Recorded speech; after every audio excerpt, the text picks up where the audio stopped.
Hello everyone, চলে এলাম নতুন একটা ভিডিও নিয়ে। চলে এসেছি কিন্তু গিরিশ পার্কে। এখান থেকে বেরিয়ে কিন্তু আমরা সোজা চলে যাব জোড়াসাঁকোর ঠাকুর বাড়িতে। তো ফাইনালি দেখো এই গেটটা, আর এই গেটের এই সামনে রাস্তা ধরেই কিন্তু আমাদের যেতে হবে জোড়াসাঁকোর ঠাকুর বাড়িতে। তো এখানে আমি, বোন, কাকু, কাকিমা 4 জনে রয়েছি। তো ফাইনালি চলে এলাম জোড়াসাঁকোর ঠাকুর বাড়ির সামনে। এই দেখো, আর এখানে কিন্তু রয়েছে কিন্তু একটা ফুচকালা, দেখেই আমার জিভে জল চলে এসেছিলো। আর এপাশে দেখো কত মূর্তি বানানো হচ্ছে, পাথর কেটে কেটে কিন্তু এখানেই বানিয়ে দেওয়া হয় মূর্তিগুলো। এবার অনেক লোকও দেখো যাচ্ছিলো। তো আমরাও চলে এলাম ভেতরে। আর এখানে এসে কিন্তু আমাদের টিকিট কেটে নিতে হবে। আমাদের ছিল 50 টাকা করে টিকিট, স্টুডেন্ট গেলে 10 টাকা বা 20 টাকা। তো যাই হোক, টিকিট কাটা কমপ্লিট করে সামনে চলে এলাম। আর দেখেছো কত বড় জায়গা জুড়ে সেই ঠাকুর বাড়ি, দেখেছো কি সুন্দর দেখতে না? তো চলো ভেতরটা ঘুরে দেখা যাক। ওপাশে আমাদের জুতো খুলে তারপরেই ভেতরে যেতে হবে। ভেতরে যদিও ক্যামেরা অ্যালাউ নেই, তো যতটুকু পারবো তোমাদের সাথে শেয়ার করব। এখানে দেখো রবীন্দ্রনাথ ঠাকুরের সে ব্যবহার করো কত বাসনপত্র আজও কত সুন্দর সযত্নে রাখা রয়েছে। আর এই পাশে বারান্দাটা দেখেছো কতটা বড়। আর এইবার তোমাদের দেখাবো, দেখো রবীন্দ্রনাথ ঠাকুরের সেই পোশাক যেটা উনি পরতেন। এটার নাম ঠিক আমার জানা নেই, এটার একটা নাম রয়েছে। আর এই যে রুমটা এখন দেখতে পাচ্ছ, এই রুমেই কিন্তু রবীন্দ্রনাথ ঠাকুর মানে শেষ নিঃশ্বাস ত্যাগ করেছিলেন। এগুলো সব এখানে লেখা রয়েছে। আর আমি তো ভয়ে ভয়ে যেহেতু ক্যামেরা করছিলাম, তোমাদের অতটাও দেখাতে পারিনি। আর ওপর থেকে এই নিচটা দেখেছো কত সুন্দর দেখতে লাগছে, কত লোক রয়েছে নিচে, তো সেটাও তোমাদের পরে দেখাবো। আর এদিকে অনেক ঘর রয়েছে, এই যে দেয়ালের গায়ে গিয়ে অনেক পেন্টিং ছবি ওনারই এগুলো আঁকা। আর এই যে সব রং তুলি, এগুলোও দেখো কতটা সযত্নে রাখা রয়েছে, যেগুলো রবীন্দ্রনাথ ঠাকুর ব্যবহার করতেন। এদিকে দেখো ওই যে সিকিউরিটি গার্ড মানে ওদের বুঝিয়ে বলছিল যে উনি এটা কবেকার কি। তো এখানে আমার খুব ভয় করছিল ক্যামেরা করতে। তো যাই হোক, পুরোটা যেটুকু পারলাম তোমাদের সাথে শেয়ার করবো বলে একটু একটু করে ক্লিপ কিন্তু অনেকটা রিস্ক নিয়েই করে নিয়েছি। আর এই যে জায়গাটা দেখতে পাচ্ছ, এখানেই রবীন্দ্রনাথ ঠাকুরের কিন্তু জন্ম হয়েছিল।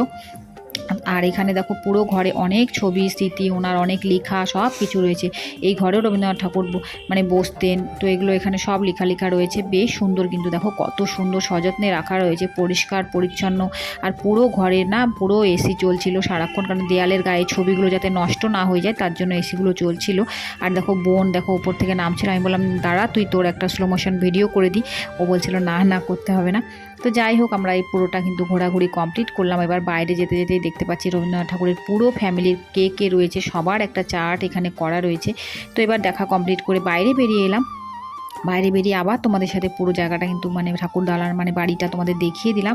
এখানে দেখো বিদেশিরাও এসছে। এবার আমরা ভেতরে যাব। আগে তোমাদের যেটা দেখিয়েছিলাম, কাকু কাকিমারা আগেই চলে গেছে। এবার দেখো ভেতরে দেখেছো কি সুন্দর দেখতে, কত লোক এখানে রয়েছে, কাপল বলো ফ্যামিলি বলো সকলেই এখানে রয়েছে।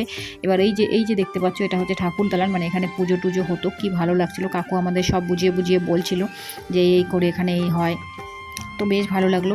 এবার এখানে দেখো কাকু কাকিমা বোন সকলকে বলছিলাম তোমরা একটু হাই করো, ওরাও সব হাই করছিল। আর তো এখানে আমরা অনেকক্ষণ ছিলাম, বসেছিলাম, বেশ ভালো লাগছিল কিন্তু জায়গাটা, বসেছিলাম। তারপরে অনেক সেলফি টেলফি তোলা কমপ্লিট করে এবার কিন্তু আমরা বাইরে বেরিয়ে চলে এলাম, কারণ সন্ধ্যা হতে যায়।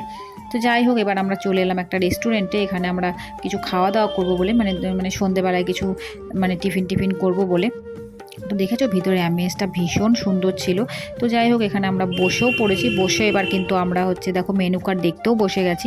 মেনু কার্ডে দেখা যাচ্ছে কি অর্ডার করা যায়, যেহেতু হালকা খাবার কিছু, তো সেই জন্য প্রথমে আমরা কিন্তু একটা করে স্যুপ অর্ডার করেছিলাম, যেহেতু হালকা হালকা ঠান্ডা পড়ে গেছে।